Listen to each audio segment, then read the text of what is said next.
Chapitre 7. Un appartement pas bien. Si le matin suivant Stiopa Vitemalov s'était entendu dire ceci, « Stiopa, ou tu te lèves tout de suite ou on te fusille !»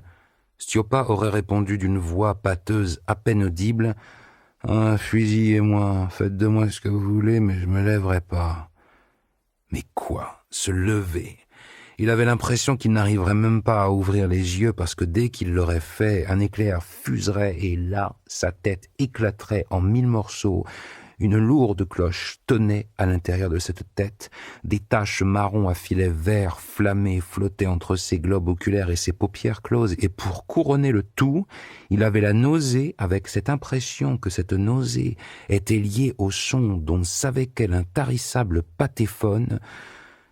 Stiopa essayait de se souvenir de quelque chose, mais il y avait juste ça qui lui revenait à la mémoire, que hier, visiblement, il s'était trouvé, il ne savait pas où, une serviette à la main en compagnie d'une dame qu'il essayait d'embrasser et à qui il promettait, le lendemain, à midi pile, de la retrouver chez elle.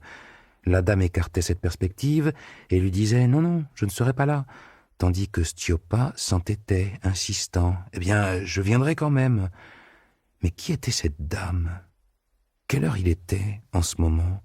Quel jour on était? Et quel mois? Stiopa n'en savait rigoureusement rien. Et pis que tout, il était incapable de comprendre où il se trouvait. Ce dernier point, au moins, il essaya de l'élucider, ce pourquoi il décolla les paupières de son œil gauche. Dans la pénombre, quelque chose se laissait vaguement distinguer. Stiopa finit par reconnaître le trumeau et le fait qu'il était couché en travers de son lit chez lui, c'est-à-dire sur l'ancien lit de la joaillère, dans sa chambre à coucher. Sur ce, il eut tellement mal à la tête qu'il referma les yeux et se mit à gémir. Expliquons-nous. Stiopa Vitemalov, directeur du Théâtre des Variétés, s'était réveillé au matin chez lui dans l'appartement qu'il partageait pour moitié avec feu Berlioz dans un grand immeuble de 7 étages disposé en forme de lettre pi grecque, rue Sadovaya. Il faut dire que cet appartement, le numéro 50, jouissait depuis longtemps déjà d'une réputation, si ce n'est mauvaise, du moins douteuse. 2 ans tout juste auparavant, il appartenait à la veuve du joaillier de Fougeray, Anna Frantsevna de Fougeray, dame des plus honorables, quinquagénaire et dotée d'un solide sens pratique, avait mis 3 de ses 5 pièces à la disposition de locataires. L'un, qui s'appelait, je crois, Belomou, et un deuxième, dont le nom s'est perdu. Et puis, voici 2 ans, des aventures inexplicables avaient commencé à se produire dans l'appartement. Dans cet appartement, les gens s'étaient mis à disparaître, sans trace. Un certain jour, un jour férié, un milicien s'était présenté dans l'appartement, avait fait sortir dans le vestibule le 2e locataire, celui dont le nom s'est perdu, et lui avait dit qu'il était prié de se rendre pour une petite minute à la section de la milice afin de signer un papier. Le locataire avait chargé Anfissa, la femme de ménage aussi dévouée qu'ancienne d'Anna Frantsevna, de dire qu'au cas où il recevrait un appel téléphonique, il serait de retour dans 10 minutes, ensuite de quoi il était sorti avec le très correct milicien en gants blancs. Or, non seulement il n'était pas revenu 10 minutes plus tard, mais il n'était plus revenu du tout. Le plus étrange était qu'en même temps que lui, le milicien avait lui aussi disparu. La pieuse, ou, pour mieux dire, superstitieuse Anfissa, confia tout net à une Anna Frantsevna très accablée que c'était de la sorcellerie, et qu'elle savait parfaitement qui avait escamoté le locataire et le milicien, sauf qu'elle ne voulait pas le dire, vu que ça portait malheur. Bon, et la sorcellerie, c'est connu, il suffit qu'elle commence, plus moyen de l'arrêter. Le 2e locataire avait disparu, si je me souviens bien, un lundi, et le mercredi, c'est Belomou qui se volatilisa. Mais il est vrai, ce fut en des circonstances différentes. Le matin, une voiture était passée le prendre, comme d'habitude, pour le conduire à son bureau. Elle l'avait pris, mais elle n'avait ramené personne. Et elle-même non plus n'était plus revenue.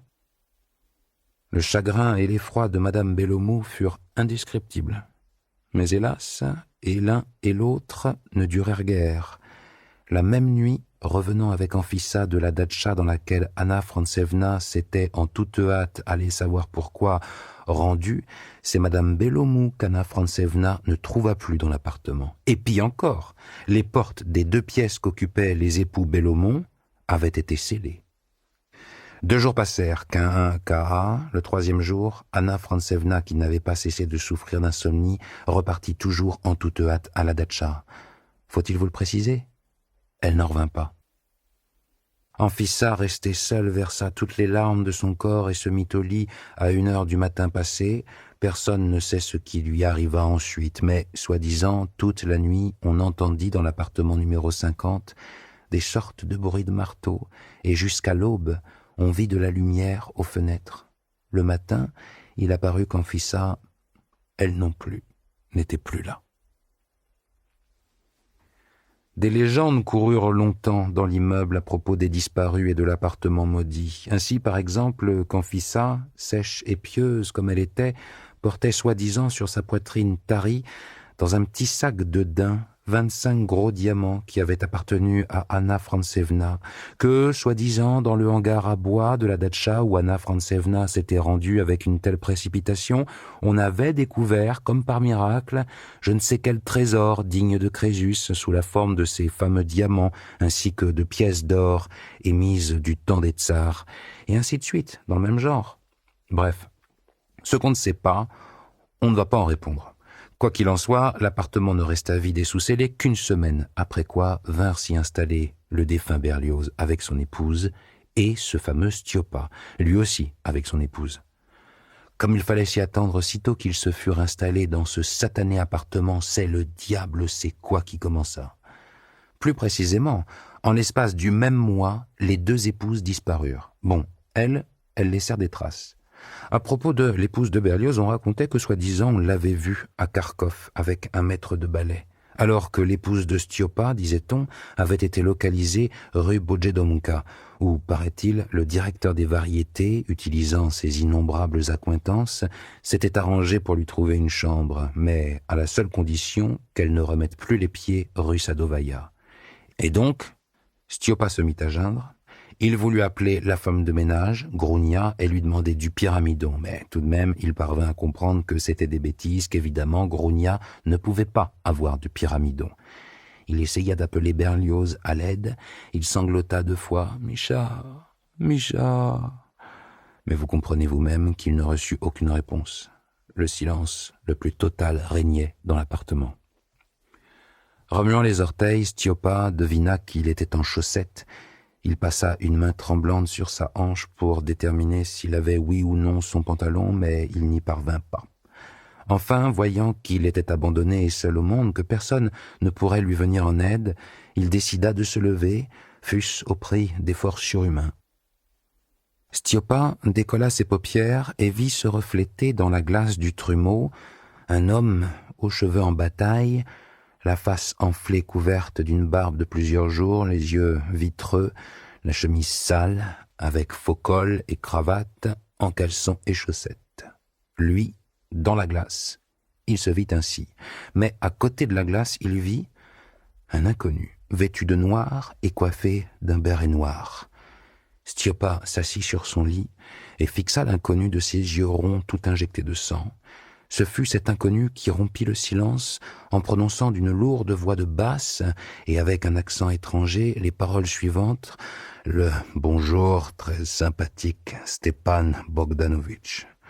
Survint une pause, à l'issue de laquelle, faisant sur lui-même un effort tout à fait terrible, Stiopa répondit « Que puis-je pour vous ?» Et il fut stupéfait de ne pas reconnaître sa voix. Le « que » avait été dit d'une voix de fausset, le « puis-je » d'une voix de basse, et pour « vous » n'avait juste rien donné du tout.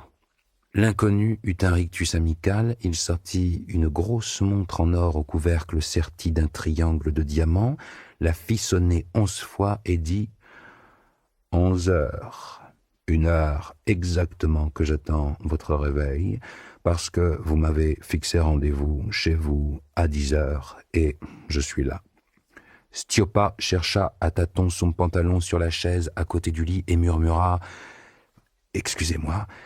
Il enfila et demanda d'une voix enrouée Dites-moi, je vous prie, comment vous appelez-vous » Il avait du mal à parler. À chaque mot qu'il disait, c'était comme si quelqu'un lui enfonçait une aiguille dans le cerveau, lui infligeant une douleur infernale. « Comment ? Mon nom ? Vous l'avez oublié ?» Et l'inconnu sourit. « Pardon, » fit Stiopa dans un râle, sentant que la gueule de bois lui valait un nouveau symptôme. Il lui sembla que le plancher près du lit était parti loin, quelque part, et que lui-même, à la seconde, il allait s'envoler, cul par-dessus tête, le diable sait où, dans la géhenne. « Cher Stepan Bogdanovitch, » dit le visiteur avec un sourire pénétrant, « aucun pyramidon au monde ne vous aidera. Suivez la vieille et sage recette que les semblables guérissent les semblables. La seule chose qui vous ramènera à la vie, c'est 2 petits verres de vodka avec un petit encas bien chaud et bien épicé. » Stiopa, en homme avisé qu'il était, compris, si malade qu'il pût être, que, puisqu'il avait été surpris dans cet état, il fallait tout avouer. « À parler franc, dit-il, en ayant à peine remué la langue, « hier, j'ai un peu... » « Pas un mot de plus, » répondit le visiteur, et il fit de biais rouler son fauteuil. Stiopa, les yeux écarquillés, vit sur le guéridon un plateau déjà prêt, un plateau sur lequel il y avait du pain blanc coupé en tranches, du caviar pressé dans une coupelle, des cèpes marinés dans une petite assiette, une casserole avec quelque chose dedans, et pour finir, de la vodka servie dans le grand carafon en cristal de la joaillère. Ce qui frappa surtout Stiopa, c'est que le carafon était embué de froid. Au reste, c'était compréhensible. Il se trouvait dans un seau rempli de glaçons. Bref, le service était impeccable, dans les règles de l'art. L'inconnu ne laissa pas la stupeur de Stiopa se changer en torture et lui versa habilement un demi-verre de vodka. « Et vous » fit Stiopa. « Volontiers. » D'une main tremblante, Stiopa porta le verre à ses lèvres tandis que l'inconnu lampait d'une gorgée le contenu du sien. Mâchant un peu de caviar, Stiopa se mit en devoir d'annonner. « Mais... et... vous ne mangez pas ?»« Je vous remercie, mais je ne mange jamais en buvant, » répondit l'inconnu, et il remplit à nouveau les 2 verres. Ils découvrirent la casserole. Elle contenait des saucisses à la sauce tomate. Ces maudites taches vertes devant les yeux finirent par se dissiper. Les mots acceptèrent de se laisser articuler et surtout Stiopa finit par retrouver quelques souvenirs, à savoir que ça s'était passé hier, à Skodnia, à la datcha de Koustov, l'auteur de sketch, où ce Koustov avait amené Stiopa en taximoteur. Il se souvint même que ce taximoteur, les 2 hommes l'avaient pris au métropole. Et il y avait encore avec eux un acteur, non, pas un acteur, avec un patéphone dans une petite valise. Oui, ça s'était passé à la datcha, et encore, il se souvenait que ce patéphone, il faisait hurler les chiens, mais la dame que Stiopa désirait embrasser, elle resta un mystère. Le diable savait qui elle était. Elle travaillait à la radio, peut-être bien, ou peut-être pas.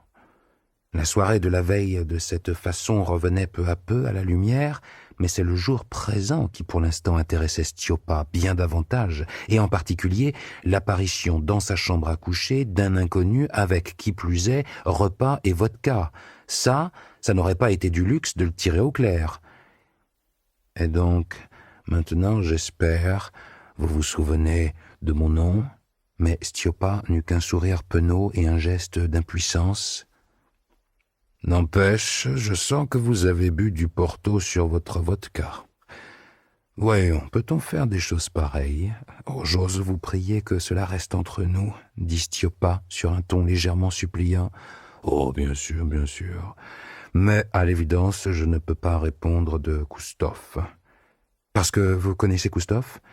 Hier, dans votre bureau, j'ai vu cet individu en coup de vent, mais il suffit d'une seconde pour comprendre que c'est une canaille, un ragotard, un lèche-botte toujours du bon côté du manche. C'est absolument exact, pensa Stiopa, frappé par la justesse, la précision et la concision de ce portrait de Koustov. Oui, la journée d'hier se rafistolait bribe à bribe, mais malgré tout le directeur du Variété, restait rongé par l'inquiétude. Le fait est que dans cette journée d'hier, il y avait un trou noir béant, gigantesque. Cet inconnu, là, avec son béret, tournez ça comme vous voulez. Hier, Stiopa dans son bureau, il ne l'avait pas vu. « Voland, professeur de magie noire », dit d'un ton ferme le visiteur en voyant les embarras de Stiopa, et il raconta tout, point par point. Hier, dans la journée venant de l'étranger, il était arrivé à Moscou, s'était immédiatement présenté à Stiopa et avait proposé ses spectacles. Stiopa avait appelé la commission des spectacles du district de Moscou et avait arrangé la chose. Stiopa blêmit et se mit à cligner des yeux. Il avait signé avec le professeur Voland un contrat pour 7 représentations. Stiopa en resta bouche bée. S'était entendu avec Voland et lui avait fixé un rendez-vous chez lui le lendemain matin à 10h afin de régler les derniers détails. Et Voland s'était donc présenté. À son arrivée, il avait été accueilli par la femme de ménage, Grounia, qui lui avait expliqué qu'elle aussi, elle venait d'arriver, qu'elle n'habitait pas là, que Berlioz n'était pas chez lui, et que si le visiteur désirait voir Stepan Bogdanovitch, il n'avait qu'à passer directement dans sa chambre à coucher. Stepan Bogdanovitch dormait si profondément qu'elle ne prenait pas sur elle de le réveiller. Quand il avait vu l'état de Stepan Bogdanovitch, l'artiste avait envoyé Grounia au magasin le plus proche pour acheter de quoi lui faire un petit tanka et de la glace à la pharmacie. Et « Permettez-moi de vous rembourser. » Génie, un Stiopa réduit à néant, et il se mit à chercher son portefeuille. « Oh, allons donc !» se récria l'artiste, entourné, et il refusa d'en entendre davantage.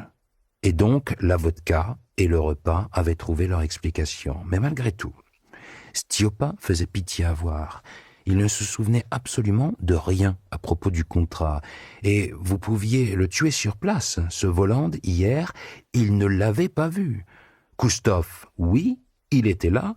Voland, non. « Puis-je jeter un œil à votre contrat ?» demanda Stiopa d'une voix faible. « Je vous en prie, je vous en prie. » Stiopa regarda le papier et resta pétrifié. Tout était en règle. D'abord la propre signature, en larges arabesques, du dit Stiopa, l'inscription en oblique de la main du directeur financier Rimsky, avec autorisation de remettre à l'artiste Voland une avance de 10 000 roubles sur les 35 000 qui lui étaient dus pour les 7 spectacles. Bien plus, la signature de Voland certifiant que ces 10 000 roubles, il les avait reçus. « Mais qu'est-ce que c'est que ça ?» pensa l'infortuné Stiopa, et il eut le vertige. Des trous de mémoire abominables qui apparaissent. Mais à l'évidence, après la présentation du contrat, le moindre signe d'entêtement à ce propos devenait inconvenant. Stiopa pria son hôte de l'autoriser à s'absenter 1 minute, et tel qu'il était, en chaussettes, il courut au vestibule, vers le téléphone. En chemin, il cria en direction de la cuisine « Grounia !» Mais personne ne répondit. Là, il lança un coup d'œil vers la porte du bureau de Berlioz qui donnait sur le vestibule, et comme on dit, il en resta cloué sur place. Sur la poignée de la porte, il venait de distinguer un énorme seau de cire qui tenait sur une ficelle. « Bravo !» lâcha quelqu'un dans la tête de Stiopa. « Il ne manquait plus que ça !» Et là, les pensées de Stiopa se mirent à courir sur 2 rails parallèles, mais comme ça arrive toujours en cas de catastrophe, dans une seule direction, et le diable sait tout. Il est difficile de décrire le méli-mélo qui régnait dans la tête de Stiopa. Cette diablerie à béret noir, vodka froide et contrat incroyable, et là, en plus, comme si ça ne suffisait pas, les scellés sur la porte, c'est-à-dire, à qui voulez-vous raconter que Berlioz a commis quelque chose? Personne, mais personne n'y croira. Et pourtant, les scellés, ils étaient là. Ouais. Et là, Stiopa sentit remuer dans son cerveau des espèces de pensées, mais des plus désagréables, à propos d'un petit article que, comme par hasard, il avait remis à Mikhail Alexandrovitch pour qu'il l'imprime dans sa revue. Un article, entre nous soit dit, stupide, un article de rien du tout, et les honoraires aussi, ils étaient nuls. Le souvenir de cet article appela aussitôt le souvenir d'une conversation douteuse qui avait eu lieu. Il s'en souvenait le 24 avril au soir, là, dans la salle à manger, alors qu'il dînait avec Mikhail Alexandrovitch. C'est-à-dire, bien sûr, cette conversation, au plein sens du terme, on ne pouvait pas la qualifier de douteuse. Jamais Stiopa ne se le serait permis. Mais c'était une conversation sur un thème, n'est-ce pas, inutile. il aurait été totalement libre, citoyen, de ne pas s'y lancer. Avant les scellés, sans aucun doute, cette conversation aurait pu passer pour totalement anodine. Mais, vu les scellés, « Ah, Berlioz, ça bouillait dans le crâne de Stiopa. Je n'arrive pas à me mettre ça dans le crâne. » Mais pas le temps de se lamenter. Stiopa composa le numéro du directeur financier des variétés, Rimsky. La position de Stiopa était délicate. D'abord, l'étranger pouvait prendre la mouche, de voir que Stiopa vérifiait même après avoir vu le contrat. Et puis, il était extrêmement difficile de parler avec le directeur financier. De fait, on pouvait quand même pas lui demander de but en blanc. « Dites, est-ce que j'ai signé un contrat hier avec un professeur de magie noire, un contrat de 35 000 roubles ? Demander ça ? C'était hors de question. »« Oui, » fit dans le combiné la voix sèche et désagréable de Rimsky. « Bonjour, Grigory Danilovitch, dit doucement Stiopa. Ici, Vitemalov. Voilà, donc, j'ai ici chez moi cet artiste, Voland, et donc, je voulais vous demander au sujet de ce soir... »« Ah, le mage noir, » répliqua Rimsky dans le combiné. « Les affiches seront prêtes sous peu. »« dit Stiopa d'une voix faible. « Bon, à tout à l'heure. »« Vous venez bientôt ?» demanda Rimsky. « Dans une demi-heure. » répondit Stiopa, et après avoir raccroché, il prit sa tête brûlante à deux mains. Ah, la sale histoire qui lui tombait dessus. Qu'est-ce donc qui arrivait à sa mémoire, citoyen, hein ? Mais bon, il n'y avait plus moyen de s'attarder plus longtemps dans le vestibule, et Stiopa échafauda tout de suite un plan. Prendre toutes les mesures possibles pour cacher cette incroyable défaillance de sa mémoire, et demander, là, futée, séance tenante, ce qu'en fin de compte, il avait l'intention de montrer ce soir aux variétés dont Stiopa avait la charge. Sur ce, Stiopa se détourna de l'appareil, et dans la glace qui se trouvait dans le vestibule et que Grounia, la fainéante, n'avait pas nettoyée depuis longtemps, il vit distinctement une espèce de type très bizarre, long comme une perche et portant un pince-nez. Ah, si Ivan Nikolaïevitch s'était trouvé là, il vous l'aurait reconnu tout de suite. Ce bonhomme se refléta dans la glace et disparut aussitôt. Stiopa, très inquiet, regarda un peu plus loin dans le vestibule et eut un nouveau choc parce qu'il vit passer dans la glace un chat noir gigantesque et le chat disparut à son tour. Stiopa sentit son cœur se figer. Il faillit perdre l'équilibre. « Mais qu'est-ce qui se passe ?» pensa-t-il. « Je ne serais pas en train de devenir fou ? D'où ils sortent ces reflets ?» Il jeta un nouveau regard dans le vestibule et cria effrayé. « Grounia ! C'est quoi ce chat qui traîne ici ? D'où il sort ? Et l'autre type, c'est qui encore ?» « Rassurez-vous, Stepan Bogdanovitch, » lui répondit une voix qui n'était pas celle de Grounia, mais celle de son hôte dans la chambre à coucher. « Ce chat, c'est le mien. Gardez votre calme, Grounia n'est pas là, je l'ai envoyée à Voronej.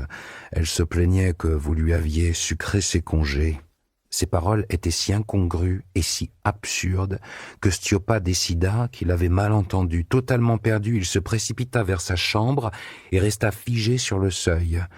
Les cheveux se mirent à remuer et de petites gouttes de sueur perlèrent à son front. L'hôte n'était plus seul dans la chambre, il avait de la compagnie.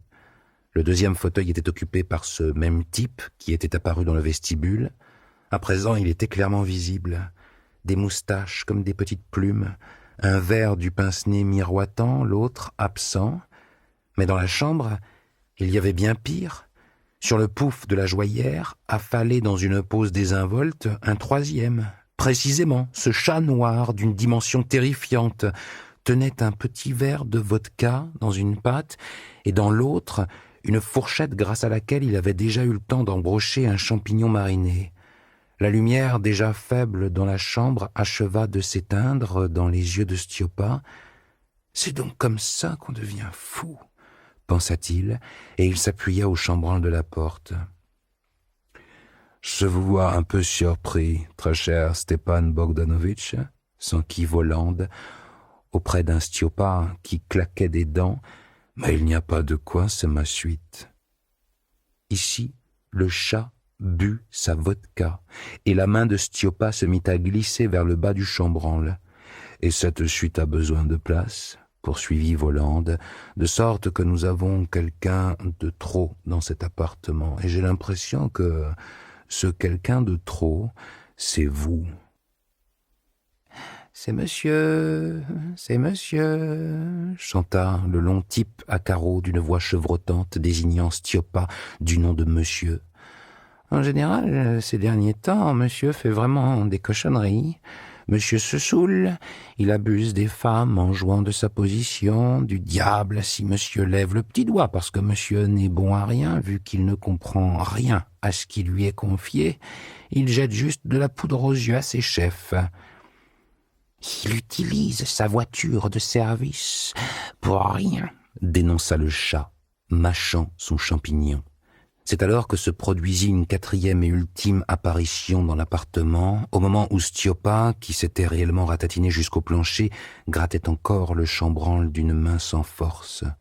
Sortant directement de l'intérieur de la glace à trumeau, surgit un bonhomme très petit mais d'incroyablement musculeux, un chapeau melon sur la tête et un croc lui sortant de la bouche, ce qui rendait hideuse une figure déjà d'une laideur invraisemblable.